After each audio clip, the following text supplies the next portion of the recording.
This is the final video to fix the iqvw64e sys cannot load on this device error.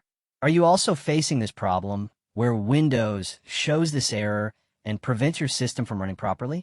It can be really frustrating, especially if it happens often or stops your computer from starting. Let me explain why this happens. This error is usually caused by issues with Intel's graphics drivers or conflicts with system updates. Sometimes, outdated or corrupted drivers can prevent the iqvw64e sys file from loading, causing this error on your device.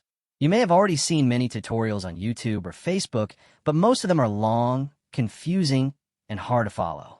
When I faced this issue, I discovered a simple and secret trick that fixed it quickly. Here's a normal solution you can try right now. Open Device Manager and locate your Intel graphics driver under Display Adapters. Right-click it and select Update Driver. Choose Search automatically for updated driver software.